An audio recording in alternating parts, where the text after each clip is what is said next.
ये है कहानी सायो की। एक ऐसा लड़का जो अपनी क्लासमेट आयका से इतना ज्यादा प्यार करता है कि वो उसे हर जगह ऐसे फॉलो करता जैसे कोई वफादार कुत्ता। उसे पूरी उम्मीद थी कि अगर वो बस उसके पीछे पीछे चलता रहेगा तो शायद एक दिन आयका भी उससे प्यार करने लगेगी। लेकिन एक दिन रोज की तरह जब वो अपनी डेली स्टॉकर रूटीन पर था, अचानक पास की ग्राउंड से एक बॉल उड़ती हुई आकर उस पर लगती है। उसी झटके में जैसे उसके अंदर की आंखें खुल जाती हैं। उसे एहसास होता है कि शायद वो आयका के लिए बस एक अजीब सा स्टॉकर बन चुका है। उसी वक्त आयका पास आती है और पूछती है कि वो ठीक है या नहीं। लेकिन बात यही नहीं रुकती। आयका उसे साफ कह देती है कि शायद ऐसा इसलिए हो रहा है क्योंकि वो हर वक्त उसके पीछे पड़ा रहता है और अब वो चाहती है कि सायो उससे दूर ही रहे। और हैरानी की बात ये कि सायो बिना कुछ कहे चुपचाप मान भी जाता है। अगले दिन स्कूल पहुंचते ही हम मिलते हैं की से, आयका की बेस्ट फ्रेंड, जो हमेशा की तरह सायो को ताना मारती है कि अगर वो यूं ही करता रहा तो आयका उसे और ज्यादा नापसंद करने लगेगी। बातों ही बातों में क्लास टीचर क्लास में आती है और चौंक जाती है ये देखकर कि सायो आज बड़ी ही शांति से अपनी सीट पर बैठा है और हाँ, आयका को परेशान भी नहीं कर रहा, क्योंकि आम दिनों में तो वो आयका की सीट के आसपास ही मंडराता रहता था जैसे कोई पालतू जानवर। कुछ देर बाद जब सायो स्कूल के कॉरिडोर में चल रहा होता है तभी आयका और की उसे देख लेती हैं। आयका सीधा कह देती है कि उसे अब उसका पीछा करना बंद कर देना चाहिए, लेकिन सायो बेहद कूल अंदाज में कहता है कि वो तो बस वॉशरूम जा रहा था और आराम से आगे बढ़ जाता है। तभी एक ग्रुप के लड़के उसे पकड़ लेते हैं और पूछते हैं कि उसके और आयका के बीच आखिर चल क्या रहा है। सायो उन्हें बताता है कि ऐसा कुछ नहीं है, बस आज उसका मूड थोड़ा बदला हुआ है। और जब वो शीशे में खुद को देखता है तो दोस्तों से पूछता है, क्या मैं ऐसा लग रहा हूँ जैसे आयका से प्यार करता हूँ? लड़के कहते हैं, भाई इतना तो साफ है कि तू उससे प्यार करता है और तू तो उसके लिए जी रहा है। ब्रेक टाइम में जब आयका उससे पूछती है कि वो कहाँ जा रहा है और जवाब मिलता है कि वो अपना खाना खरीदने जा रहा है, तो पूरी क्लास हैरान हो जाती है, क्योंकि हर दिन वो आयका से खाना मांगता था, ऐसे जैसे कोई लाडला पप्पी। तभी जैसे ही वो खाने बैठने वाला होता है, एक लड़की अचानक उसके पास आती है और पूछती है, तुम ही सायो हो ना? सायो थोड़ा हक्का बक्का हो जाता है, लेकिन जैसे तैसे उस लड़की से पीछा छुड़ाने की कोशिश करता है। लड़की खुद को रीना कहती है और चली जाती है। जब सायो वापस क्लास में आता है तो वही लड़का जो पहले उसे चिढ़ा रहा था फिर से मजे लेता है। तभी रीना भी उसे ढूंढते हुए वहाँ आ जाती है। सायो के दिमाग में बस एक सवाल, ऐसी लड़की यहाँ क्या कर रही है? दोस्त उससे पूछते हैं कि तुम दोनों के बीच चल क्या रहा है, लेकिन तभी क्लास में लड़कियाँ आती हैं और सायो फौरन आयका को सब समझाने की कोशिश करता है। मगर जब वो देखता है कि आयका थोड़ी खफा है तो बिना कोई और बात किए उसे बस यूं ही जाने देता है। फिजिकल एजुकेशन की क्लास में आयका फिर से सायो को इग्नोर करती है और उसका ध्यान भटकता है, जिससे वो बास्केटबॉल गेम में हार जाता है। थोड़ी देर बाद जब वो चेहरा धोने जा रहा होता है तो की फिर से सामने आ जाती है और तंज मारती है, दूसरी लड़कियों को ढूंढ रहा था क्या, जैसे कोई चीटर। और साथ ही रीना के बारे में बात करती है। जब सायो सुनता है कि रीना ने हाल ही में अपने बॉयफ्रेंड से ब्रेकअप किया है तो वो उसी बॉयफ्रेंड से बात करने निकल पड़ता है, ये जानने के लिए कि रीना क्या सोचती है। वो सुनता है कि रीना का एक्स अपने दोस्तों से कह रहा है, शायद मेरे टाइप की लड़की तो आयका जैसी हो। ये सुनकर सायो थोड़ा सोच में पड़ जाता है कि दुनिया में हर तरह के लोग होते हैं। तभी की आती है और फिर से उसे छेड़ती है, क्या बात है भाई, रीना वाली बात को लेकर परेशान है क्या? तभी सायो कुछ पूछना चाहता है, लेकिन रीना बीच में आ जाती है और कहती है, मुझे तुमसे बात करनी है। की मजाक करती है, अच्छा तो अब सब क्लियर कर ही दो कि क्यों तूने अपने एक्स से ब्रेकअप किया। की फिर बोलती है, उस लड़के की तो सोच ही खराब होगी जो इतनी बढ़िया लड़की को छोड़ दिया। रीना अब और सहन नहीं कर पाती, वो गुस्से में कहती है, कृपया दूसरों के एक्स को जज करना बंद करो, और वहाँ से भाग जाती है। सायो उसके पीछे दौड़ता है और तभी रास्ते में एक प्यारी सी लड़की से टकरा जाता है जो कुछ सामान लेकर जा रही थी। जब वो माफी मांगने की कोशिश करता है, वो लड़की घबराकर बिना कुछ बोले वहाँ से भाग जाती है। जैसे ही सायो की मुलाकात रीना से होती है, वो सबसे पहले उससे की कही बातों के लिए माफी मांगता है और फिर खुलकर बताता है कि जैसे सब अफवाहों में कहते हैं, हाँ उसे आयका बहुत पसंद थी, लेकिन अब इतने बार ठुकराए जाने के बाद उसे लगने लगा है कि अब वक्त है आगे बढ़ने का। फिर वो रीना से उसके एक्स बॉयफ्रेंड के बारे में पूछता है। रीना बताती है कि उसने सुना था कि उसके एक्स ने कहा था कि आयका जैसे लड़कियां ही उसके टाइप की होती हैं, और भले ही रीना को वो वैसे पसंद नहीं करता था, फिर भी ये सुनना उसे काफी तकलीफ दे गया। इसलिए अब वो चाहती थी कि उसका एक्स भी वही दर्द महसूस करे जो उसने किया। इसी दौरान सायो भी पहली बार खुलकर अपने दिल की बात कहता है। वो बताता है कि जब वो मिडिल स्कूल में था तब एक लड़की ने उसे इतने बुरे तरीके से रिजेक्ट किया था कि जब उसके बॉयफ्रेंड ने उसे मारा तो वो सीधे उड़ता हुआ आयका के पास पहुंचा। लेकिन आयका ने बाकी सबकी तरह उसे दुत्कारा नहीं, बल्कि उसका हाथ थामा और वहीं से शुरू हुआ उसका एकतरफा प्यार। सायो कहता है कि भले ही आयका उससे प्यार ना करती हो, लेकिन वो दूर से भी उसका साथ दे सकता है ताकि वो खुश रह सके। रीना के जाने से पहले सायो उससे कहता है कि ये सिर्फ उसका एक्स नहीं था जो ऐसा था, शायद हर लड़के में कुछ ना कुछ वैसा ही होता है। स्कूल में सायो कहता है कि उसने रीना से कभी कुछ पाने की उम्मीद नहीं रखी थी, बस उसके साथ बिताया गया समय ही उसके लिए एक इनाम जैसा था। तभी वही पुराने लड़के फिर से उन्हें चिढ़ाने आते हैं, लेकिन सायो हंसी में उड़ा देता है। अरे भाई मत डिस्टर्ब करो, हम दोनों अभी अभी तलाक ले रहे हैं। बात खत्म भी नहीं होती कि तभी आयका अचानक सायो के घर पहुंच जाती है और कहती है कि उसका नॉर्मल बिहेवियर उसे और भी ज्यादा अजीब बना रहा है, क्योंकि वो अब अजीब नहीं लग रहा। सायो सारी बातें साफ कर देता है और एक बार फिर उससे कहता है कि क्या वो उसके साथ बाहर चलेगी, लेकिन आयका एक बार फिर से उसे रिजेक्ट कर देती है। इस बार सायो पहली बार उसे उसके नाम से नहीं बुलाता और पूरे सम्मान के साथ माफी मांगता है कि उसने इतने वक्त तक उसे परेशान किया। लेकिन बात यहीं खत्म नहीं होती। सायो की बहन जो छुपकर सब कुछ सुन रही थी उन्हें बीच में टोक देती है, इसलिए सायो उस पल को वहीं खत्म करता है और आयका को घर छोड़ने निकल पड़ता है। रास्ते में आयका उससे पूछती है कि आखिर वो उससे और क्या कहना चाहता था। सायो बताता है कि अब वो उसे बिल्कुल भी परेशान नहीं करेगा, बस चाहता है कि वो दोनों नॉर्मल क्लासमेट्स की तरह रहें। साथ ही वो थोड़ा मजाक में पूछता है कि क्या उसकी कोई ऐसी फ्रेंड है जो सायो के टाइप की हो। ये सुनते ही आयका का चेहरा गिर जाता है। वो नाराज, उदास और रोते हुए वहाँ से चली जाती है। अगले दिन सायो की से कहता है कि शायद अब वाकई आगे बढ़ने का वक्त आ गया है और सीट बदले जाने को वो एक नई शुरुआत की तरह देख रहा है। की उसे टोकती है, तो अगर तू वाकई सीरियस है तो ये भी समझ कि आयका के पास कभी कोई दोस्त नहीं थे, सिर्फ तेरे चक्कर में तू हर वक्त उसके आसपास मंडराता रहा। ये सुनकर सायो की सोच और भी मजबूत हो जाती है। अब वो सच में उसे दूर से सपोर्ट करेगा ताकि वो खुश रह सके। ब्रेक में वही पुराना लड़का यामाजाकी सायो से पूछता है कि क्या वो पिछले कुछ दिनों से थोड़ा डाउन नहीं लग रहा। सायो मुस्कुराकर कुछ बोलता है और क्लास से निकल जाता है। रास्ते में हम मिलते हैं रिन से, जो कि स्कूल की मोरल पब्लिक कमेटी की तेज तर्रार प्रेसिडेंट है। सायो को एहसास होता है कि वो जिस लड़की से पहले टकराया था रिन उसी से जुड़ी है। वो रिन से माफी मांगता है और आगे बढ़ने की कोशिश करता है, लेकिन रिन उसे रोकती है और बताती है कि वो लड़की दरअसल लड़कों को लेकर बहुत ज्यादा असहज महसूस करती है और इसलिए ऐसे रिएक्ट कर रही थी। सायो फिर से चलने लगता है, लेकिन रिन इस बार उसे पकड़कर सीधे स्टूडेंट काउंसलिंग रूम ले जाती है और वहाँ उसे बताती है कि उस लड़की का नाम है यूयू इनातोमी। यूयू मोरल कमेटी की मेंबर थी, मेहनती, अनुशासित और पूरी तरह रिन की तरह समर्पित। लेकिन इन सब के बावजूद कभी कभी उसका आत्मविश्वास डगमगा जाता था और वो एकदम से नेगेटिव सोचने लगती थी। इस पर सायो कहता है कि हो सकता है ये सब रिन जैसी शानदार प्रेसिडेंट को काम करते देखकर ही ऐसा फील करती हो। रिन हल्की सी मुस्कान के साथ मानती है कि उसे भी कभी कभी लगता है कि वो खुद इस प्रॉब्लम का हिस्सा है, क्योंकि जब वो उन लड़कियों को मोटिवेट करने की कोशिश करती है तो वो जवाब में कहती है, तुम तो प्रेसिडेंट हो, तुम्हारे लिए तो सब आसान है। यानी कि उनके लिए रिन की बातों का कोई असर नहीं पड़ता, क्योंकि वो सोचती हैं कि रिन उन्हें समझ ही नहीं सकती। सायो तब एक दिलचस्प सलाह देता है, मोटिवेशन देने की जरूरत नहीं है, बस उनके कंधे पर एक हल्की सी थपकी दो और पास खड़े रहो। एक लीडर का इतना साथ ही बहुत होता है। वो आगे जोड़ता है कि क्योंकि रिन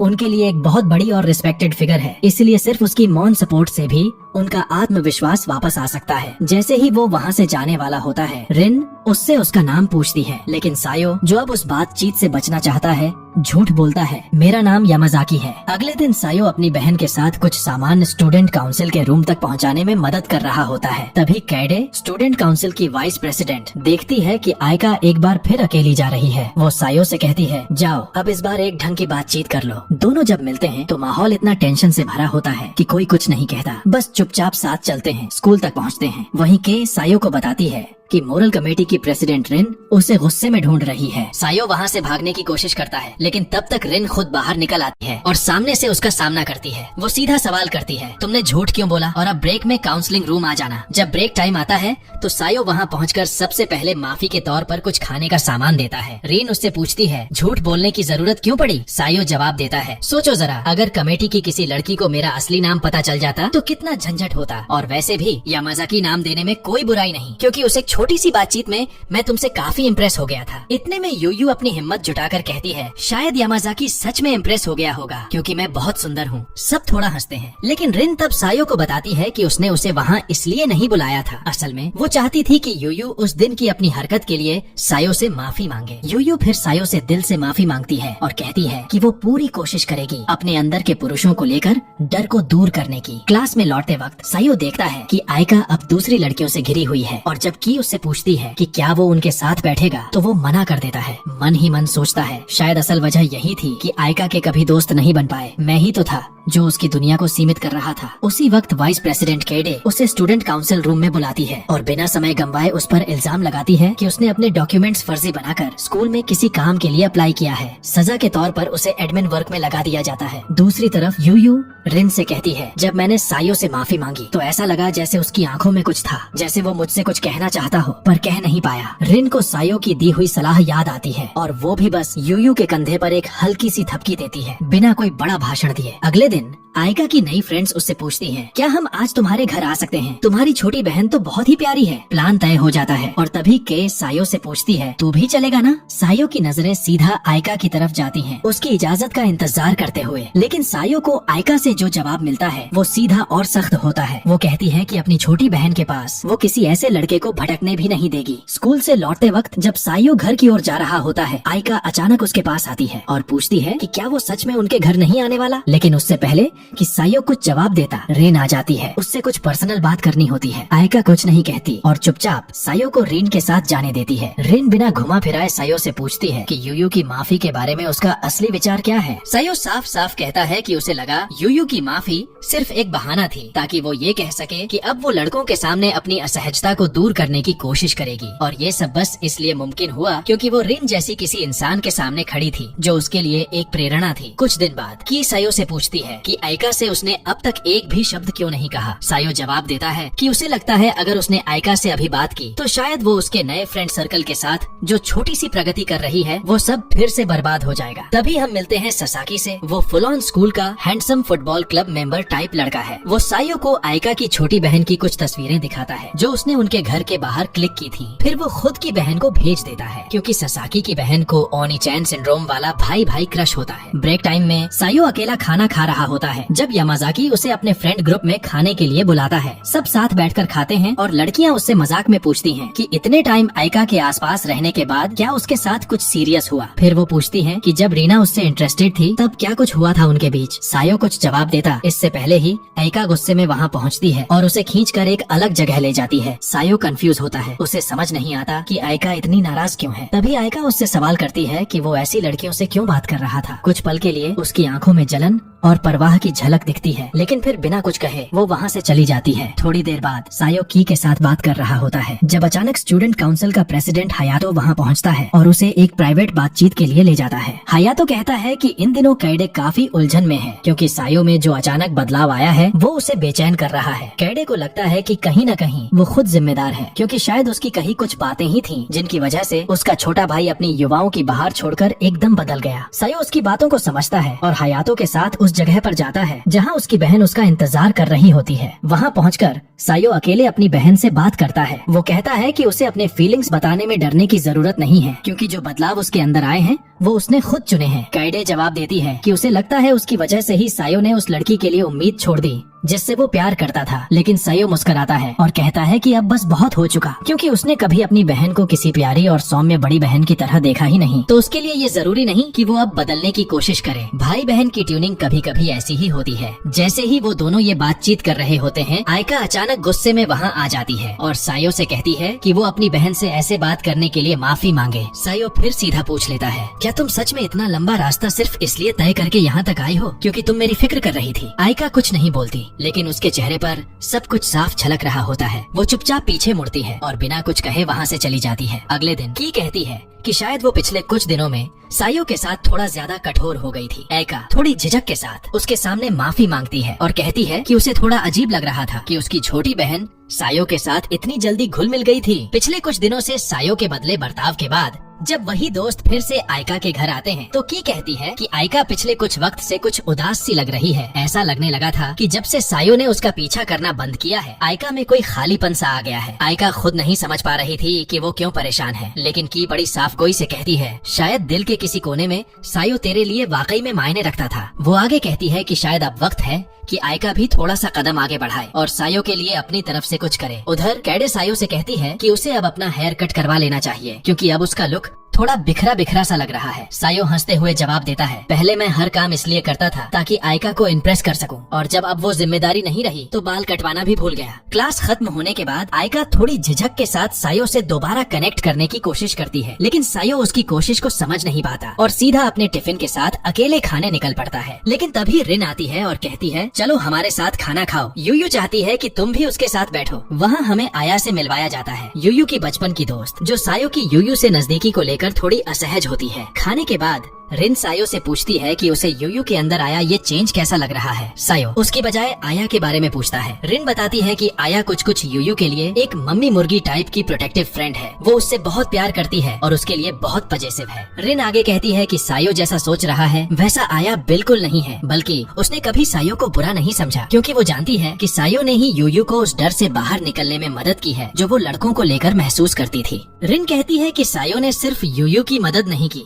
बल्कि उसने रिन को भी एक नई नजर दी कि कैसे वो अपनी टीम को सपोर्ट कर सकती है। जब रिन सायो की बहन का नाम लेती है तो सायो चौंक जाता है और पूछता है, क्या आप मेरी बहन को जानती हैं? रिन मुस्कुराकर जवाब देती है, हाँ, मिडिल स्कूल से जानती हूँ। वो तब एकदम बिगड़ैल लड़की टाइप थी जिसे कोई नहीं सुधार सकता था। कुछ समय बाद सायो देखता है कि ससाकी थोड़ा परेशान है, क्योंकि उसकी छोटी बहन लगातार उसे कॉल कर रही है और सवालों से बमबारी कर रही है। तू कहाँ है? किसके साथ है? फिर ससाकी सायो को एक साइड ले जाकर सीधा पूछता है, तेरा और आयका का आखिर चल क्या रहा है? क्योंकि अब ससाकी आयका में सीरियसली इंटरेस्टेड है। ये सब सुनकर सायो थोड़ा इमोशनल हो जाता है, क्योंकि उसे लगने लगता है कि आयका और ससाकी धीरे धीरे करीब आ रहे हैं। जब वो जाने ही वाला होता है, आयका उसे रोकती है और पूछती है, तू लंच टाइम में आखिर जाता कहाँ है? सायो साफ साफ कह देता है, आजकल मैं मोरल कमेटी की लड़कियों के साथ खाना खा रहा हूँ। आयका के चेहरे पर एक उलझी हुई सी एक्सप्रेशन आ जाती है। वो पूछती है, तो अब तू हमारे साथ नहीं बैठेगा? उस पल सायो दिल से सोचता है कि शायद वो आयका और ससाकी को साथ देखकर खुद ही पीछे हट गया है, लेकिन जैसे ही वो जाने लगता है, आयका रुककर पुरानी यादों में डूब जाती है और कहती है, शायद मैं उस दिन तुझसे बात ही नहीं करती अगर तेरे बाल काले रंग के ना होते। ये सुनते ही सायो एक दुकान की तरफ जाता है, लेकिन वहाँ काले रंग का हेयर डाई नहीं मिलता, तो वो डार्क ब्राउन कलर ले लेता है। अपनी बहन की मदद से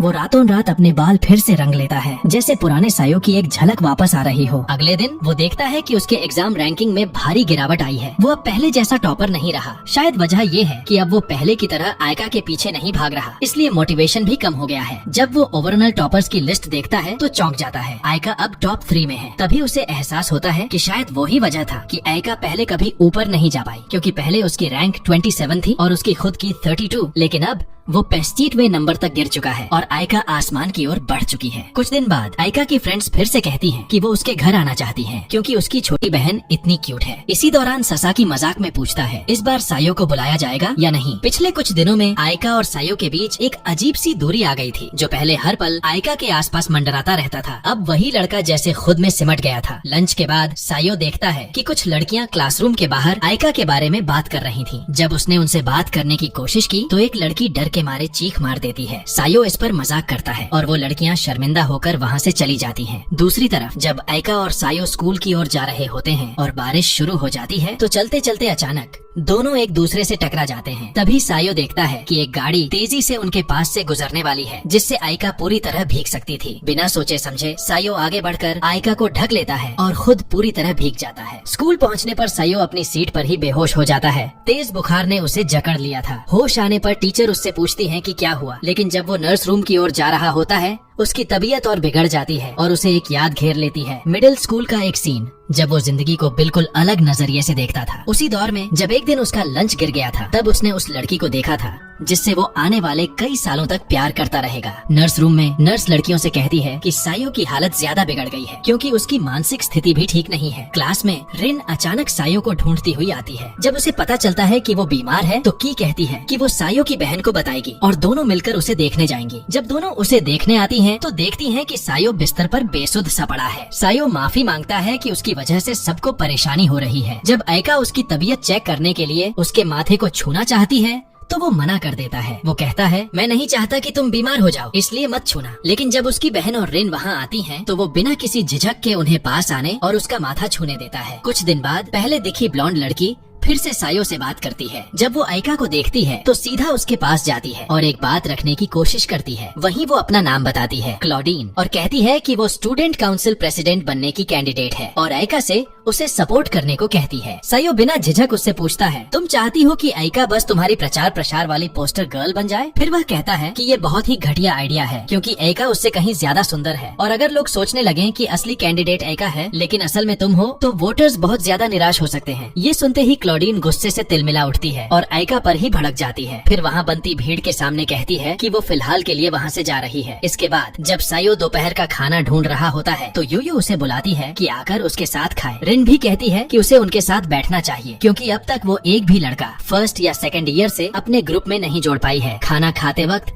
यूयू उसका हाथ पकड़कर कहती है, मुझे तुम पर भरोसा है। और ये बात सुनते ही कमेटी की बाकी लड़कियां एकदम जलभुन जाती हैं। थोड़ी देर बाद स्टूडेंट काउंसिल और मोरल कमेटी की ओर से एक घोषणा होती है। आने वाले हफ्तों में मिडिल स्कूल के कुछ स्टूडेंट्स इस हाई स्कूल का विजिट टूर करेंगे ताकि वो आगे के लिए अप्लाई कर सकें। इस आयोजन के लिए जिन छात्रों के पास क्लब एक्टिविटी नहीं है उन्हें एक वॉलंटियर गेम में हिस्सा लेना होता है ताकि डिसाइड किया जा सके कि कौन गाइड बनेगा। इस गेम में सायो और आइका दोनों हिस्सा लेते हैं। भाग्य से सायो वॉलंटियर बनने से बच जाता है, लेकिन आइका उतनी लकी नहीं होती। तभी ससाकी, जो कि आइका में इंटरेस्टेड है, अपनी जगह किसी और से बदलकर खुद वॉलंटियर बन जाता है ताकि आइका के साथ ज्यादा समय बिता सके। इसके बाद हम देखते हैं कि अब हमारा प्रोटैगनिस्ट सायो एक पुरानी किताबों और मैगजीन की दुकान में काम कर रहा है। अपनी ड्यूटी के दौरान वो दूर से देखता है कि कुछ मिडिल स्कूल के लड़के एक छोटे बच्चे को परेशान कर रहे हैं। वो तुरंत बीच में दखल देता है और बच्चे से किसी फैमिली मेंबर का नंबर पूछता है ताकि उसे बुलाया जा सके। थोड़ी देर में एक लड़की वहाँ पहुँचती है, बिल्कुल मैच्योर और शांत दिखने वाली, जिसे देखकर सायो अंदाजा लगाता है कि वो शायद यूनिवर्सिटी स्टूडेंट होगी। अगले दिन जब वो अकेले बैठा होता है, कैडे उसे पूछती है कि क्या उसे रिन की इनविटेशन मिली थी मोरल पब्लिक कमेटी में शामिल होने की। कैडे आगे कहती है कि अगर वो उस कमेटी में नहीं गया तो स्टूडेंट काउंसिल में शामिल हो जाए, क्योंकि वो नहीं चाहती थी कि काउंसिल किसी ऐसे हाथों में जाए जिसे कोई जानता ही ना हो। शाम को वही लड़की जो कल आई थी दुकान पर फिर से आती है। सायो थोड़े नर्वस अंदाज में कहता है कि वो बहुत मैच्योर लगती है, जिससे वो थोड़ा घबरा गया था। लड़की मुस्कुराकर जवाब देती है कि पहली बार किसी ने उसे ऐसा कहा, वरना लोग हमेशा कहते हैं कि वो अपनी उम्र से ज्यादा क्यूट या बच्ची लगती है। थोड़ी बातचीत के बाद वो सायो को उस दिन की मदद के लिए थैंक यू कहती है और बताती है कि उससे बात करके उसे बहुत कुछ समझ आया, क्योंकि काफी वक्त से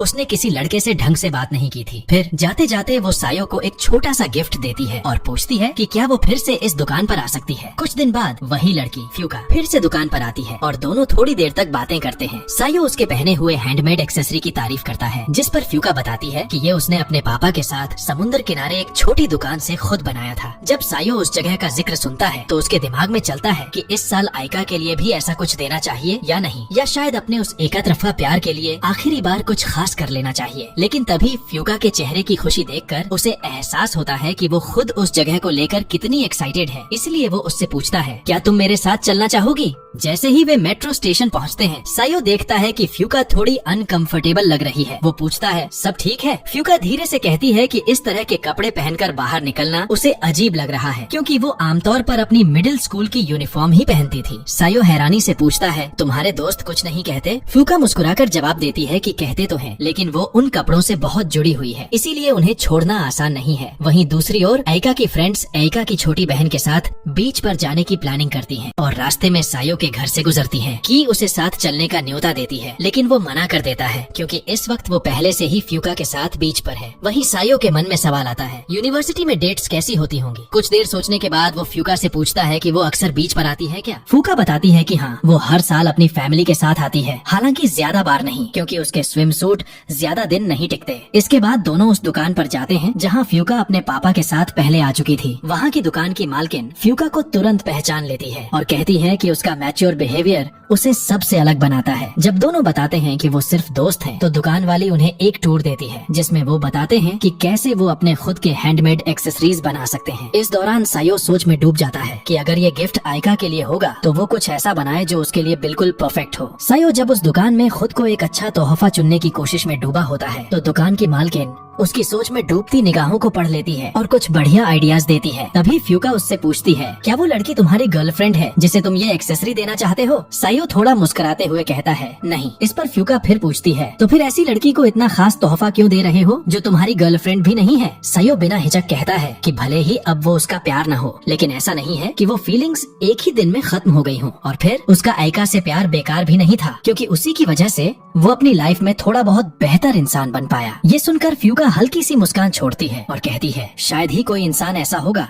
जिसे किसी करीबी इंसान से तोहफा मिलने पर खुशी न हो। इन शब्दों के साथ ही सायो का मन पक्का हो जाता है कि वो आइका के बर्थडे पर उसे एक खास गिफ्ट जरूर देगा। जब दोनों अपनी अपनी चीजें तैयार कर रहे होते हैं, सायो दीवार पर एक फोटो देखता है जिसमें फ्यूका अपने पापा के साथ है। वो पूछता है, क्या तुम्हारी कोई छोटी बहन है? फ्यूका जवाब देती है कि नहीं, वो फोटो तो हाल ही में ली गई थी जब वो अपने पापा के साथ इस दुकान पर आई थी। यहीं पर हमें एक छोटा सा ट्विस्ट मिलता है। फ्यूका, जो अब तक यूनिवर्सिटी स्टूडेंट जैसी लग रही थी, असल में एक ओनल गर्ल्स हाई स्कूल की फाइनल ईयर स्टूडेंट है। थोड़ी देर बाद जब दोनों अपनी क्राफ्टिंग कर रहे होते हैं, फ्यूका अचानक पूछ बैठती है, तुम अब भी इतना सब क्यों कर रहे हो उस लड़की के लिए जिसे तुमने छोड़ दिया है? सायो थोड़ी देर चुप रहता है, फिर कहता है, शायद अब मैं ये सब अपने लिए कर रहा हूँ, किसी और के लिए नहीं। फिर मुस्कुराकर जोड़ता है, शायद तुम समझ पाओगी जब कभी तुम्हें भी किसी से प्यार हो। ये सुनकर फ्यूका शर्म से लाल हो जाती है और थोड़ा झिझकते हुए पूछती है, प्यार आखिर होता क्या है? सायो खुद भी थोड़ा भावुक हो जाता है और कहता है कि वो भी ठीक नहीं जानता कि प्यार क्या होता है, लेकिन हाँ, उसने जो भी फील किया उसी के चलते वो थोड़ा तो इंसान बना। उधर आइका रास्ते में किसी को सायो जैसा एक लड़की के साथ चलते देखती है। वो थोड़ी देर तक घूरती है, लेकिन खुद को समझाती है कि नहीं, सायो ऐसा नहीं हो सकता, सायो तो बस सायो है। वहीं सायो फूका को समझाता है कि उसे प्यार को लेकर घबराने की जरूरत नहीं है, क्योंकि ऐसे जज्बात जिंदगी में बिना बताए अचानक दस्तक देते हैं। कुछ दिन बाद इचिनोसे नाम की एक थोड़ी शर्मीली लड़की सायो की किताबों की दुकान में आती है। वो सायो की क्लासमेट थी और पार्ट टाइम जॉब ढूंढ रही थी, क्योंकि सायो अब नौकरी छोड़ने वाला था। दुकान के मालिक को उसके सीवी की भी जरूरत नहीं पड़ती, क्योंकि वो पहले से उनकी रेगुलर कस्टमर थी और दोनों में एक भरोसे का रिश्ता बन चुका था। लेकिन जब मालिक की पत्नी उसका चेहरा देखती है तो कहती है कि उसका भारी फ्रिंज बहुत कुछ ढक रहा है और उसे ट्रिम कर देना चाहिए। तभी सायो बात में दखल देता है और इचिनोसे से पूछता है, तुम इतने लंबे फ्रिंज के साथ किताबें कैसे पढ़ती हो? इचिनोसे जवाब में एक हेयर क्लिप दिखाती है जिसे वो पढ़ते वक्त लगाती है। ये देखकर दुकान की आंटी संतुष्ट हो जाती हैं और उसे उसी हालत में जॉब करने की अनुमति दे देती हैं। अगले दिन दुकान का मालिक सायो को जिम्मेदारी देता है कि वो इचिनोस को काम सिखाए। सबसे पहले सायो उसे समझाता है कि जब भी वो काम कर रही हो उसे हेयर क्लिप्स जरूर पहनने चाहिए। फिर वो बाकी स्टेप्स समझाता है और नोट करता है कि इचिनोस काफी रिजर्व और शांत स्वभाव की है। इसी दौरान एक बदतमीज कस्टमर काउंटर पर आता है, जिससे इचिनोस असहज हो जाती है और सायो को दखल देना पड़ता है। लेकिन उस अनुभव के बाद इचिनोस अंदर ही अंदर टूट जाती है और रो पड़ती है। ये देखकर सायो सोच में पड़ जाता है, क्या वाकई इचिनोस इस काम के लिए तैयार है? सायो ने इचिनोस को क्लाइंट्स को संभालने के गुण सिखाने की ठानी और काउंटर पर खड़े होते हुए उसने दुकानदार से पूछा, क्या उनकी पत्नी वाकई उस शर्मीली लड़की को कस्टमर से निपटने दे सकती है? मालिक ने विश्वास जताया कि इचिनोसे इस दुकान की सबसे रेगुलर और दिलचस्प कस्टमर है, इसलिए सायो ने वादा किया कि वो उसकी मदद करेगा ताकि वो इस रोल में फिट हो सके। उसने उसे कुछ टॉप टिप्स बताई, जैसे ग्राहकों की बात ध्यान से सुनो, भले ही वो रूखा हो, और आत्मविश्वास के साथ प्रतिक्रिया करो। जब सायो ने उससे पूछा कि क्या उसे खुद को साबित करने की जरूरत महसूस होती है, तो इचिनोसे ने मुंह झुकाकर कहा नहीं, लेकिन वो हार नहीं मानना चाहती। तो सायो ने मालिक से कहा कि वो उसे वापस भेजने की बजाय अपनी पूरी कोशिश करेगा कि वो इस नौकरी में टिक पाए। बाद में वीडियो कॉल पर उन्होंने आइका से भी सलाह ली और आइका ने उन्हें अकेला छोड़कर अच्छे से बात करने का मौका दिया। अगली सुबह सायो माफी मांगते हुए इचिनोसे को और भी काम सौंपता है ताकि वो बेहतर बन सके। ब्रेक टाइम में लोगों से थोड़ी दूर खड़े होकर वह उससे जानना चाहता है कि आखिर उसे ये जॉब क्यों इतनी जरूरी है। तो इचिनोसे बताती है कि वो इंडिपेंडेंट बनना चाहती थी, खासकर अपने बड़े भाई से अलग रहने के लिए, क्योंकि एक बार उसने घर में उसकी हील्स देख ली थी और भाई के कमरे में एक लड़की को उसके साथ पैशनेट किस करते देखा था। इस बात ने उसके दिल में बहुत कुछ हिलाकर रख दिया था। कुछ दिन बाद फूका फिर से आती है और क्योंकि उसे भी किताबें पसंद हैं, सायो उसे लेकर एक ग्राहक इंटरेक्शन एक्सरसाइज करवाता है। पहले फूका ने अच्छा किया, लेकिन जब इचिनोसे ने वही रोल प्ले किया तो वह शांत रही और हवा निकल गई, जिससे सभी हंसने पर मजबूर हो जाते हैं। बाद में सायो बताता है कि उसने ये नौकरी इसलिए दिलाई थी ताकि वो वहाँ सायो के जाने पर रिप्लेसमेंट बन सके, क्योंकि वहाँ काम इतना भी ज्यादा नहीं था। शाम को उसकी बहन के लिए कॉफी बनाते समय सायो सोचता है कि शायद इचिनोसे ने काम इसलिए चुना क्योंकि उसके पास बात कहने को कोई और नहीं था। उसके पास कोर्स में कोई क्लोज फ्रेंड नहीं थी। जब वह दुकान पर लौटता है तो उसे देखता है कि वो किताबों की बक्से उठा रही है जैसे प्राइमरी स्कूल का बच्चा हो, लेकिन इतनी सच्ची मेहनत से। किताबों को संभालते हुए उसका ध्यान और देखभाल देखकर सायो कहता है, तुम बिल्कुल सही कर रही हो, ये दुकान वाले ने तुम्हें ये सिखाया था और तुम्हारी मुस्कान सच में सुंदर लगती है। जब दोपहर में काम खत्म हुआ, इचिनोस का बड़ा भाई बड़ी मुश्किल से दुकान तक पहुंचता है। वो उसे खाने के लिए बाहर निकलने को कहता है और जब वो उसके करीब खड़ा होता है तो इचिनोसे अचानक सायो की ओर चिपक जाती है। ये देखकर भाई उसे एक तरफ खींचकर बोलता है, क्यों टंक रही हो इस लड़के के पीछे? तो इचिनोसे और भी पास आ जाती है, जैसे कोई छोटी सी बच्ची अपने चैंपियन के करीब हो। और सायो के दिल में अब एक सवाल गूंजने लगता है, क्या यहाँ कुछ नए रिलेशनशिप की शुरुआत हो रही है? सायो अब इचिनोसे और उसके भाई को एक रेस्तरां ले जाता है ताकि चीजों को ठीक से सुलझाया जा सके। वहाँ सायो उसके भाई से सीधा सवाल करता है। क्या उसे पता है कि इचिनोसे आखिर क्यों पार्ट टाइम जॉब कर रही है? जब भाई चुप हो जाता है और साफ जाहिर होता है कि उसे कुछ नहीं पता, तो वो शर्मिंदा हो जाता है और वादा करता है कि अब वो अपनी बहन को नजरअंदाज नहीं करेगा और पहले की तरह उसके साथ वक्त बिताएगा। तभी वहाँ आती है यूरी, भाई की गर्लफ्रेंड। यूरी हाथ जोड़कर इचिनोसे से माफी मांगती है। मैं जानती हूँ कि मैंने तुम्हारी जिंदगी में दखल दिया, लेकिन शायद तुम्हारे लिए अभी ये सब थोड़ा जल्दी है। प्लीज वापस चलो। मैं नहीं चाहती कि मेरी वजह से एक परिवार टूट जाए। लेकिन इससे पहले कि वो कोई फैसला करे, सायो बीच में बोल पड़ता है। कम से कम इचिनोसे की बात तो सुन लो, उसे भी कुछ कहना है। सायो साफ कहता है कि इचिनोसे अपनी दुकान की नौकरी को बखूबी निभा रही है और वो चाहता है कि भाई और यूरी का रिश्ता वैसे ही बना रहे, ताकि इचिनोसे भी अपने तरीके से बड़े होने की ओर कदम बढ़ा सके। आखिरकार भाई से अलग होना ये नहीं होता कि उनका रिश्ता खत्म हो गया। वो अब भी वैसे ही हंस सकते हैं जैसे भाई बहन करते हैं। अपने फैसले खुद लेने का हक इचिनोसे को भी है। यह सुनकर यूरी और उसका भाई भावुक हो जाते हैं और वहाँ से चले जाते हैं। और सायो इचिनोसे से कहता है, वो दोनों आए थे तुम्हें ले जाने, लेकिन मुझे नहीं लगता तुम्हारा ये सारा जुनून व्यर्थ जाना चाहिए। कुछ दिन बाद फ्यूका फिर से दुकान आती है और सायो उसे देखकर हैरान रह जाता है। क्या सच में ये लड़की सिर्फ एक हाई स्कूल स्टूडेंट है? वहीं इचिनोसे को देखकर वो सोचता है कि जिसे सब स्कूल गर्ल समझते हैं वो असल में हाई स्कूल में है, और जिसे सब यूनिवर्सिटी गर्ल समझते हैं वो अब भी स्कूल में। दोनों लड़कियों की बुक लविंग ने उन्हें तेजी से दोस्त बना दिया है। तभी काइडी सायो से आकर कहती है, हमें सब पता है, स्टूडेंट काउंसिल की इंटेलिजेंस बहुत स्ट्रॉन्ग है। हमें मालूम है तुम इचिनोसे की मदद कर रहे हो। सायो चिढ़ाते हुए कहता है कि जितनी मेहनत काइडे करती है वो तो किसी कॉर्पोरेट कंपनी की वर्कहॉलिक एम्प्लॉय लगती है। काइडे चुटकी लेती है। इतना फुर्सत में देखते हो तो स्कूल टूर में मेरी मदद कर दो। सायो इनकार करता है, लेकिन काइडे उसे फंसाते हुए कहती है, मेरे लिए नहीं, रिन के लिए। और क्योंकि वो रिन का एक फेवर अभी तक चुका नहीं पाया था, सायो हाँ कर देता है। रिन को कॉल करके वो कहता है, तुम्हें मदद चाहिए? रिन विनम्रता से मना कर देती है, लेकिन सायो थोड़ा मस्ती में कहता है, मैं तो तुम्हें सामने से ये कहने आ रहा था। रिन थोड़ी झिझक के बाद मान जाती है। अगले दिन रिन उसे समझाती है कि इस टूर में स्टूडेंट काउंसिल और क्लास डेलीगेट्स की जिम्मेदारी होती है कि वो जूनियर स्टूडेंट्स को स्कूल का एक्सपीरियंस दिखाएं, लेकिन इस बार उनकी ड्यूटी है सारे मटेरियल्स को एकदम सही जगह पर सेट करना, ताकि पूरा इंप्रेशन परफेक्ट जाए। इसी दौरान रेन हल्के अंदाज में कहती है, शायद गाइड चुनते वक्त स्कूल ने सोशल और अच्छे दिखने वाले स्टूडेंट्स को प्रायोरिटी दी है। सायो उसकी तरफ देखता है और मुस्कुराता है। क्या वो भी उन्हीं में से एक है? कमेटी ऑन मॉरलिटी के सामने इचिनोसे के भाई ने बताया कि उस दिन की बातचीत के बाद उसकी बहन सायो के बारे में लगातार बात कर रही थी और अब उसमें एक अलग ही जोश नजर आ रहा था, जैसे उसे अपने पार्ट टाइम जॉब में किसी सच्चे गाइड की जरूरत थी जो उसे मिल चुका था। उधर ससाकी ने आयका को फुटबॉल क्लब के ट्रेनिंग सेशन में बुलाने की कोशिश की, लेकिन आयका ने मना कर दिया क्योंकि उसे अपनी छोटी बहन का ध्यान रखना था। इसी बात ने हमें आयका के अतीत की एक झलक दी, जहां अपनी बहन की जिम्मेदारी ने उसकी सोशल लाइफ लगभग खत्म कर दी थी। लेकिन फिर एक दिन एक लड़का उसके सामने आया, एक ऐसा लड़का जिसकी ट्रे उसके हाथ से गिर गई थी, और जब कोई उसकी मदद को नहीं आया तो आयका ने खुद को उसमें देखा, अकेला, परेशान और गुमसुम। कुछ दिन बाद वो लड़का आयका के सामने अपना दिल खोल देता है। तुम्हारी दयालुता ने मुझे मोह लिया है, क्या तुम मेरे साथ बाहर चलोगी? आयका उसे मना कर देती है, कहती है कि उसकी जिंदगी में पहले से बहुत जिम्मेदारियां हैं, पर लड़का हार नहीं मानता। वो आयका के पीछे बना रहता है, मुस्कुराता रहता है और उसी स्कूल में दाखिला भी ले लेता है जहाँ आयका पढ़ती थी और जहाँ उसकी परफॉर्मेंस हमेशा औसत रही थी। वहाँ उसने एडमिशन टेस्ट क्लियर कर लिया, सिर्फ आयका की वजह से। वक्त के साथ किए जैसे लोग भी उसकी जिंदगी में आए और उसे एक खुशहाल स्कूल लाइफ का एहसास देने लगे। लेकिन जब से सायो ने उसका पीछा करना बंद कर दिया, आयका के अंदर एक अजीब सी बेचैनी घर करने लगी थी। क्या वाकई उसकी लाइफ पूरी थी? उसी बेचैनी में वो सायो को देखते ही भागने लगती है और सीधे जाकर उससे टकरा जाती है। सायो हैरान है कि आयका उसे ढूंढती हुई आई है। वो पूछता है, क्या हुआ, सब ठीक है? तुम कुछ ज्यादा ही नॉर्मल लग रही हो मेरे साथ। आयका थोड़ा चुप रहती है, फिर कहती है, हमने बहुत दिन से बात नहीं की थी और मैं उदास महसूस कर रही थी। ये सुनकर सायो मुस्कुराता है और बताता है कि वो भी उससे बात करना चाहता था, लेकिन काम में बहुत बिजी था, कमेटी और अपने जॉब की वजह से। तभी आयका थोड़ी जलन भरे लहजे में पूछती है, क्या वो इचिनोसे वाली बात थी? सायो उसके नाम पर थम जाता है, लेकिन फिर मुस्कुराकर कहता है, हाँ, और सच कहूँ तो तुम्हारी दी गई सलाह की वजह से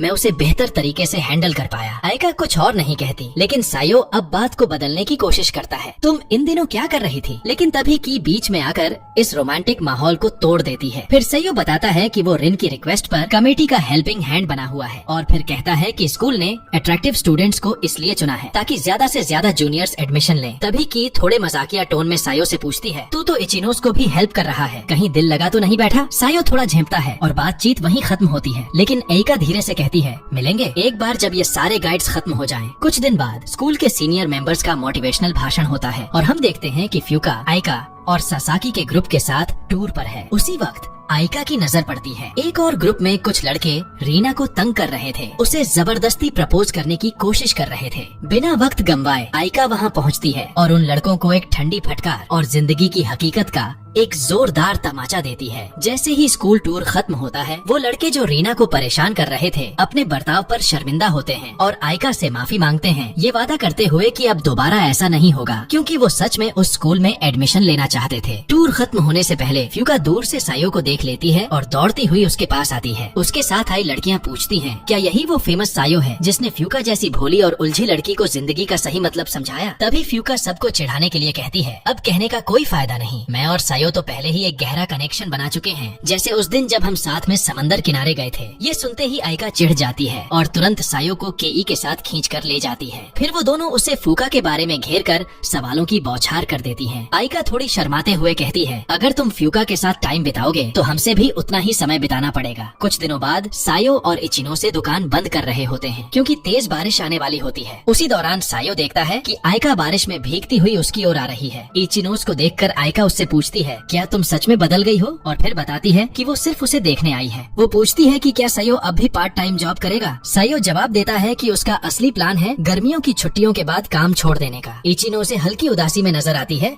तो सायो उसे दिलासा देता है, चाहे ऐसा न लगे लेकिन तुम अब खुद अपने पैरों पर खड़ी हो, मेरी जरूरत नहीं रही। तभी अचानक फ्यूका भीगती हुई दुकान में दाखिल होती है। आयका को देखकर वो उसका शुक्रिया अदा करती है पिछले गाइडेंस के लिए, और इचिनोस भी उसे बुलाकर सुखाने लगती है क्योंकि वो दोनों अक्सर किताबों के बारे में बातें करते हुए वक्त बिताते हैं। थोड़ी देर की बातचीत और एक छोटा सा फिसलन भरा पल गुजरने के बाद लड़कियां हंसते हुए कहती हैं कि उनका इरादा छुपकर देखने का नहीं था और दरवाजा बंद कर देती हैं। इसके बाद आयका थोड़ी हिचकिचाते हुए कहती है, मैं तुमसे हमारे घर आने की बात करने आई थी। सायो हैरान होकर पूछता है, मतलब अब भी वैलिड है वो इनविटेशन? आयका हाँ में सिर हिलाकर कहती है, हाँ, लेकिन तुम्हें एक अच्छे बड़े भाई जैसा बिहेव करना होगा। और सच कहूँ, मैं चाहती हूँ कि तुम हमारे घर आओ। अगले दिन जब सायो मन ही मन खुद को आयका के घर जाने के लिए तैयार कर रहा होता है, तब अचानक की आ जाती है और बिना किसी झिझक के डोरबेल बजा देती है। घर के अंदर जाते ही सायो खुद को आयका की छोटी बहन से मिलवाता है। थोड़ी देर में वो समझ जाता है कि ये छोटी बच्ची बहुत ज्यादा एनर्जेटिक है, लेकिन आयका कहती है, वैसे तो ये बहुत शांत रहती है, लेकिन तुम्हारे साथ ये कुछ ज्यादा ही एक्साइटेड है। थोड़ा और खेलते खेलते सायो इतना थक जाता है कि वो लगभग बेहोश ही हो जाता है। उसी वक्त आयका की मम्मी घर लौटती है। सायो तुरंत सीधा होकर एकदम औपचारिक स्टाइल में अपना परिचय देता है, मैं सायो हूँ। मम्मी मुस्कुराकर पूछती है, ओह, क्या तुम वही सायो हो जिसके बारे में मेरी बेटी अक्सर बातें करती है? आयका थोड़ी शर्मा जाती है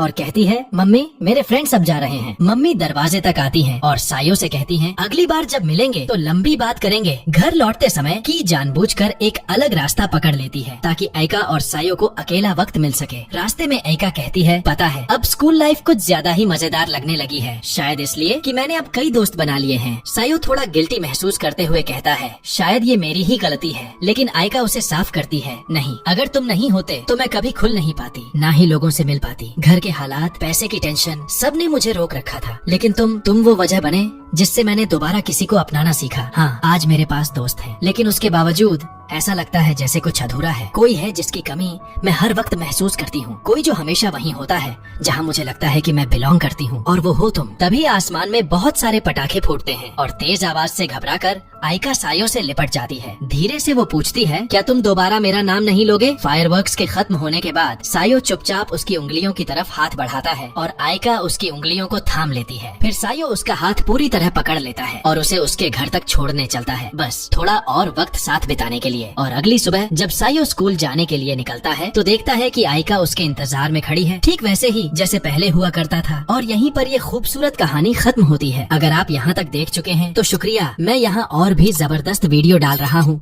जो तुम्हें जरूर पसंद आएंगे। तुम्हारा कीमती वक्त देने के लिए बहुत बहुत धन्यवाद। फिर मिलेंगे अगली कहानी में।